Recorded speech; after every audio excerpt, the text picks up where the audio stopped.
Smith, Jason Myrtetus. We're actually side by side, even though our backgrounds are slightly different. He's right over there, I think. Right there. Yeah, I'm to your right. You're to my left. Moving left to right on your radio dial. Flyers and Islanders tonight. Welcome to the new season. They have a training camp that I missed? Yeah, it was a very quiet one. Yes, it lasted one day. Yeah. Everybody was there, though. It was, yeah, everybody was. And that's the thing, too. That's another, not to jump right into the analysis here or anything like that, but that's one of the things that John Tortorella liked about the way the schedule shook out is the Flyers didn't have to travel for this game tonight. Yeah. You get to come back a day later than you would have normally. You get a good practice in and a good morning skate. So, that's that everybody was there for the practice. Everybody was there. Even Kevin Hayes made it back for the didn't have to, right? No, by all means, did not have to. But that's what happens when your division loses in the first round. You can get back. Yeah. So that's what he did. And I can think of 1,000 things you could do in South Florida, though. Miami Beach. I mean, I guess after a certain amount of time there, you're already Floridaed out and stuff like that. But it's certainly not something that I would hurry to get back from, especially the weather we were having here at the time. Especially Saturday. All we were seeing was pictures of Miami from all over the National Hockey League, and here it's like 10. It's like yeah, it was wicked on Saturday. Come on. Yeah, very cold. But they're back tonight to take on the Islanders. I think just kind of like reacclimating ourselves, getting back up to speed and into the flow again of the season. First of all, the week felt like an eternity. It was a welcome week to kind of chill, take some perspective, but it's good to be back. Yes. For this final 31 game push. And I think that there's so much to learn over this. I did a whole episode of Flyers Daily of the top 6 question marks going into the final 31. Mm-hmm. And, we had the dirty dozen question marks coming into the season. Some of those have been answered. Some have been partially answered, so they're not fully answered. And this final 31 games, and let me start here, Brian. I think because of this goaltender, and I'm referring to Carter Hart, that this team will play meaningful hockey, even though it may not make the postseason, all the way through because of what this goaltender can do in 2 ways. A, keeping you in games and keeping them close, so that's meaningful minutes in games. And then B, giving you such solid goaltending that you win games and then the games are meaningful as well. So I know a lot of people out there want the team to lose and suck hard for Bedard and tank and all that stuff. I get it. And the kid's going to be Bedard's going to be an outrageous player. I get it. And we come in on different perspectives on that. But playing meaningful hockey to find out who's who and what's what is what it's really is all about. Exactly. Again, this is a year where, right now you look at the standings and then, you look at it in the short term, you think, all right, well, the Flyers aren't going to, be a Stanley Cup contender this year. And that's accurate. But this is a situation where they're using this year to build on to next, and that year to build on the one after that. And the idea here is, again, to get the entire operation back to a point where, they're right in the mix year after year again. And so that's what is happening right now is you're establishing this foundation for that. If you're going to go all in and just, burn it right down to the stumps for a slightly better chance at Connor Bedard, that's going to set you back even that much further when you're coming back the other way. And, then what happens if you don't get them? Then you've burned everything down to the stumps, and you're coming back with a guy that would be similar to what you would have come back with if you went ahead and treated it like a normal year. So, it's when you're playing the percentages, I mean, you can't look at it like it'd be a certainty to get them if you finish last, because it's not. So what would it take to get there is probably just not worth it. John Tortorella sent out a letter to the season ticket holders today. Yep. And there's a particular passage in his letter that I want to read. He went on to say in the beginning, I checked in with everybody at the beginning of the season. We're trying to build the foundation of a future and a standard that we're going to play night in and night out. And that goes beyond this season. And really that's determined by how you do when you get to the postseason and how you play there. Mm-hmm. But he did say in this letter. He said, "This season I've challenged the veterans on the team, and I've been very happy with their response. Beyond the stats, they've shown a willingness to adapt, compete, and lead our growth both on and off the ice. And here's the big part." He said, "Now I'm not going to lie to you, and I want to be clear about this. We're not there yet. This year is the first step in building the future of the Flyers and restoring our reputation as one of the most respected teams in hockey." That was a nice note that he sent out. Yep, and that's the operative word or term there is first step. It's everything's got to have a first step. Yeah, and go to the third right away. And it's I hearken back to the early '90s when the Flyers picked up Eric Lindros, and if you recall, he came in 1992. The team had missed the playoffs in 4 or 5 years, 90-91 and 91-92. He came in 92. They continued on missing the playoffs in 92-93, and I believe the 94 shortened season. I could be off there. Yeah, I think it was 4 years. So it was 4 years total, and then they ramped up from there. So it wasn't like they just brought the kid in. Well, 95 was the shortened year. 94, 95. Yeah, you're right. Yeah. So 93, 94 was a miss. Right 95 was the shortened year, but they were back in. Because the Rangers won it in 94. Yes, that's correct. So, so that's the timeline there. And so, again, you brought in a guy like that who was the Bedard of his era, right? Even that didn't turn it around right away. And you'll recall that the Flyers didn't get, super good even with Eric Lindros until they added John LeClair and Michael Renberg around him. Even when you had a guy, Mark Recchi. Yeah, even when you had a guy like Mark Recchi that you thought would be the solution to him. The first inclination of it, which was the Crazy Eights line. Yeah, he and Brent Fedek. It just didn't take off. So it's and as we've seen in Edmonton, Connor McDavid has not necessarily translated to automatic success there. They finally and you have Draisaitl. Can you kill Station? Sorry. Finally got to the conference final last year, but before that, it's just like, what's going on? And then for a while there, they were teetering on not making it this year. So, again, it's more than just one player, and it's easy to focus on the bright, shiny object. Why do you guys got name tags on? These guys all got name tags on. So you know who they are. That's Hello, why. my name is. Wait, so you're telling me that one player doesn't fix it all? Because I thought Gaudreau was supposed to come here and fix everything. But I look at the standings and look at the points percentage in the NHL. And Johnny Gaudreau, he's fixed everything in Columbus. I mean, they have a .333 points percentage. He's fixed 32nd in the league, Brian. League's got 32 teams. He's fixed everything if you want to finish last.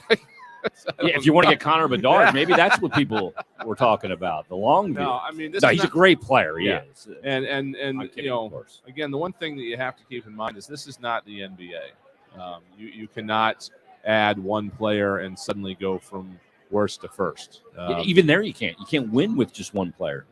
You need to create a super team in the NBA to do it. And it's a lot easier to do I'm not saying it's easy to do it in the NBA, but compared to the NHL, it's a lot easier to do because you can dominate more with one player in that league than you can in this league. Or you can bring in one or two or three, even three guys and completely turn your thing around in the offseason, where here you can't do that. You can't in the way the salary cap is set up here and all that sort of thing. You can't just say, okay, we're going to go in and clean house and start over in the course of 1 year. It takes 2 or 3 years to do something like that. And again, the bottom line with the Flyers is that they were not necessarily at a point where they needed to do that in reality. They had a bunch of guys with a lot of potential that had not played well during the COVID years. And they needed to get through that and get by it and see where these guys actually were before they made a decision on how to move forward. And that's what this year is for. And that's what you're seeing now in Travis Konechny and some of these other guys. Well, again, so you led the horse right to water. As you're saying Travis Konechny, I'm literally typing his name in my Google browser. 45 games this year, 24 goals, 25 assists, 49 points. And he's a guy maybe that could have used the break because, we talked a lot about this season with TK that, all those games he had where he only went 2 straight games without ending up on the score sheet. But the last 4 games before the break, he hadn't ended up on the score sheet with a goal or an assist. And he's still got tremendous numbers on the year, but he's being asked to do a lot more than he's ever done. 5-on-5, he's being asked to do more. He's on the power play where he's been before, but that's going to be a bigger part of that, piece of the pie. Can you put station up now, actually? Because we're going to go in about a minute and a half. And then the other part is he's probably, him and Scott Lawton are the team's top 2 penalty killers. Right. Yep. And look at what that's turned into. I mean, the Flyers didn't necessarily even know that they had that. I know. I had no clue. But and there's something to be said about current players, and this is why when a team's not doing well, sometimes they just change the coaches. If it didn't work at all, they'd never do it. But it works. A new set of eyes on the same old people can make it work a little bit better. And so, they didn't even know they had that necessarily, but now that they do. And a new messenger, right? Yeah, exactly. Yeah. So, again, now that they do, and now that, it's just a matter of, in this league, it's a lot of trying to maximize the skills and talents of who you have. And that's how you have success in this league. It's not by putting a ton of the best players in the league on one team. It's, take what you have and build a good team with it. Torts in his press conference yesterday, I played this on Flyers Daily, said that players need results to create belief. Yes. We're doing our radio audience, and I'll pick it up on that thought. I love this quote that he had. Uh-huh. Yeah, he's been awful philosophical here in the last 48 hours. Yeah. Socrates, man.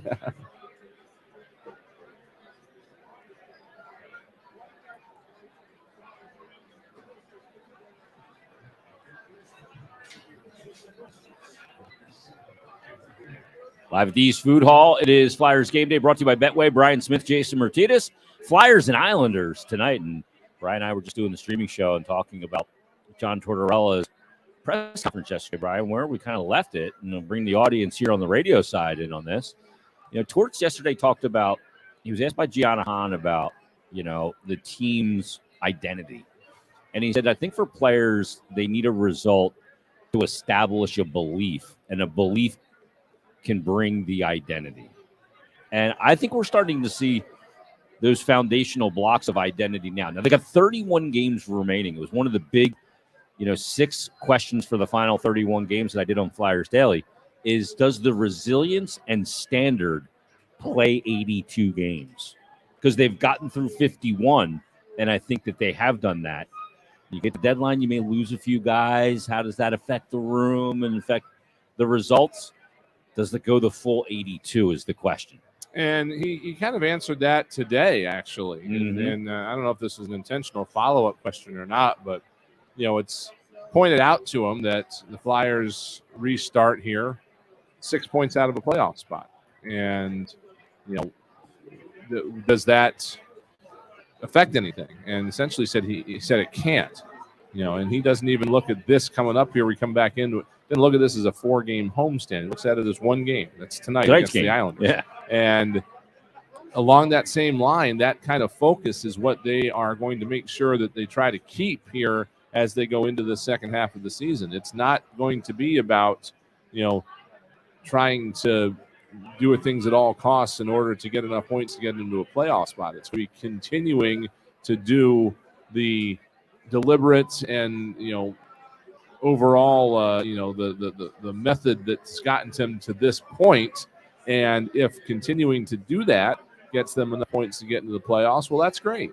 Mm-hmm. That'll give them even more. That stuff takes care of itself, right? That'll give them, if they get there, that'll give them even more of an opportunity to evaluate this group and plan for the future. If they were happen to, get themselves into a playoff series against somebody, and granted, it probably would be one and done.